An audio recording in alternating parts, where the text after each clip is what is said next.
কি দারুণ দৃশ্য। হ্যাঁ, আরে এরকম একটা সিচুয়েশনে একটা গান না গাইলেই নয়।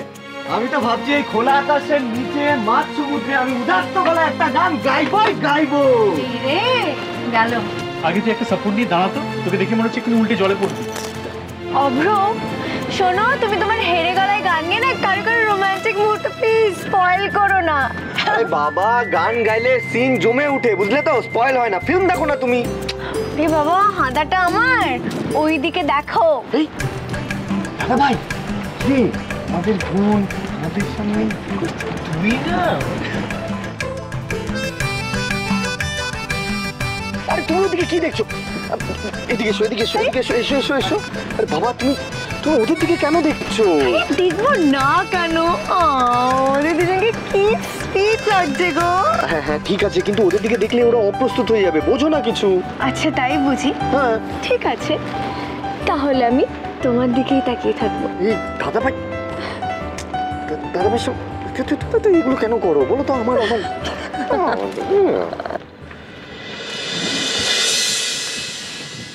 এখনো মনে অভিমান পুষে রেখেছো? দেখো মুখটা কিরকম করে আছো। বেড়াতে সেভাবে থাকবে? একটু ভাবছিলাম। ভাবনা চিন্তা সবই জলে ভাসিয়ে দাও তো। এত ভাবো কেন?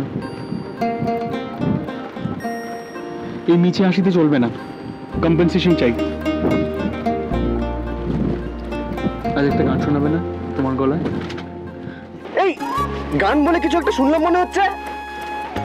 সুর তাল ছন্দের একটা সঙ্গম। বলরানি হয়ে যাক। হ্যাঁ বৌরানী, শোনো তোমাকে রিকোয়েস্ট করছি, অনেকদিন তোমার গান শুনিনি, আজকে শোনাতেই হবে। গান গাইতে হবে। মানে আরে ওরানি না বললে হবে না, কারণ আমি তোমার গলায় একটাও গান শুনিনি। আরে এত সুন্দর একটা পরিবেশ, গান না হলে চলে? আমি এমন কিছু গাই না। করক প্লিজ, করক তুই এত ফুটেজ খাস না। জানিস একটু আগে অভ্র বলছিল ওর হেরে গেলে নাকি সবাইকে গান শোনাবে। আমি অনেক কষ্ট করে ওকে আটকেছি। তুই প্লিজ এবার একটা গান ধর, দিয়ে তোর ভাইটার ইচ্ছেটা একটু পূরণ করো। ওই বাবা রে, মা সবাই কি মজা পাচ্ছে না তুমি? এই কি হলো?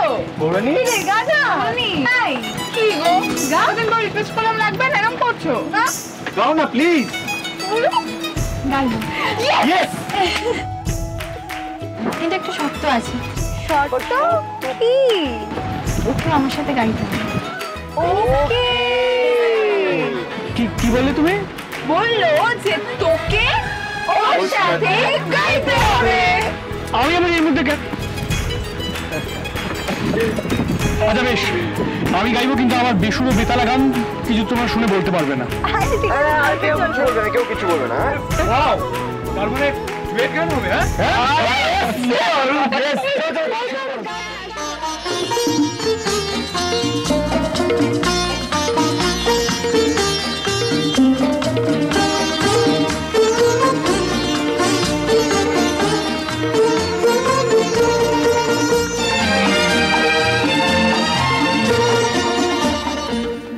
কিছু কিছু বুঝে নিতে হয়, সে তো মুখে বলা যায় না, সে তো মুখে বলা যায় না। কথা কিছু কিছু বুঝে নিতে হয়, সে তো মুখে বলা যায় না, সে তো মুখে বলা যায় না। চোখের কথাই মনের কথা, চোখে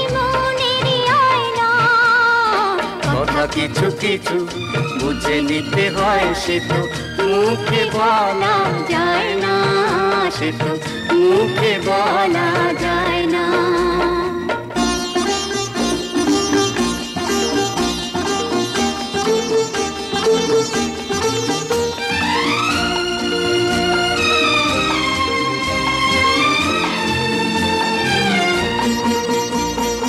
মন আছে যার মনের কথা, সেই শুধু নেয় বুঝে।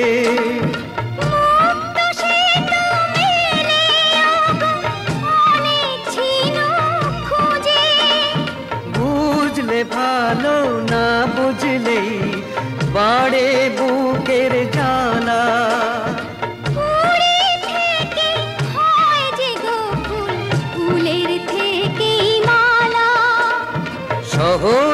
ভালোবাসা কেউ পায় না।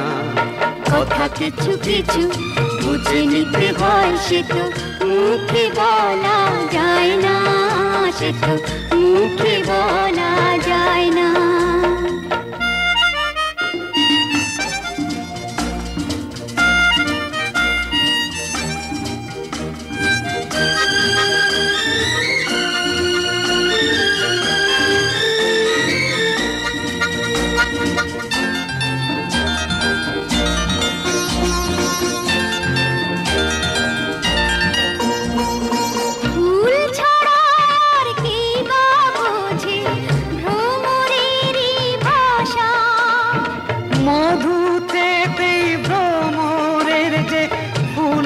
কাছে আসা বোঝনি কি এখনো গো দিলামে মন তারে।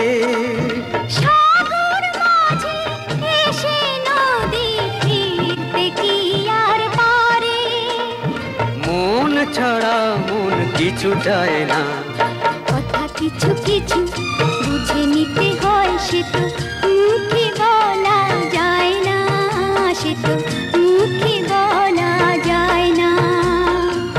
চোখের কথাই মনের কথা, চোখে মনের আয়না। কথা কিছু কিছু বুঝে নিতে হয়, সে তো মুখে বলা যায় না, সে তো মুখে বলা যায় না। ওফো ছোট, আমি কি বোঝাবার চেষ্টা করছি তুই বুঝতেই পারছিস না। আচ্ছা ঠিক আছে, বোঝাও। আমার কিরকম মনে হচ্ছে স্ত্রীর কোনো খবর আছে, মানে বৃষ্টির ভাই বা বোন কিছু একটা হতে চলেছে।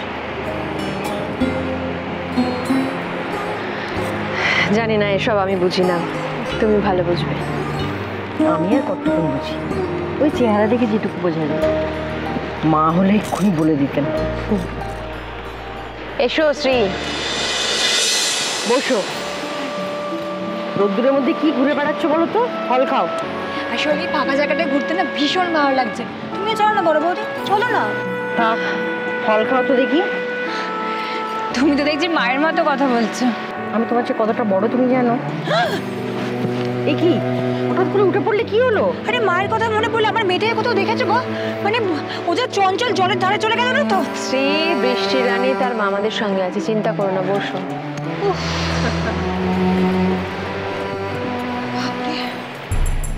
এসব নিয়ে এক্ষুনি দিদিভাই স্ত্রীকে কিছু বলে না বসে। ওরা নিজেরা যখন জানায়নি কিছু, তার মানে ব্যাপারটা ওদের একান্তই ব্যক্তিগত। এই তো আপনাদের তিনজনকে এক ফ্রেমে পাওয়া গেছে, একটু তাকান তো। Very good. এসো না পার্থ, বসো এখানে। হ্যাঁ বসছি। দিদি ভাই চলো আমরা একটু দিক থেকে ঘুরে আসি। ও বাবা, এই রোদ্দুরে ঘুরলে তো মাথা ধরে যাবে রে। দিদি ভাই বেড়াতে এসে এত রোদ দেখলে চলে? তাছাড়া দেখো সুন্দর হাওয়া দিচ্ছে, রোদ গায়ে লাগবে না। চলো না, ওঠো। তাও তো বটে, তাছাড়া এখানে কোনো কাজই তো নেই। তবে চল। আই মেয়ে, বসো পার্থ। হ্যাঁ আই মেয়ে, ফলগুলো খাও তো দেখি, আমরা একটু ঘুরে আসি।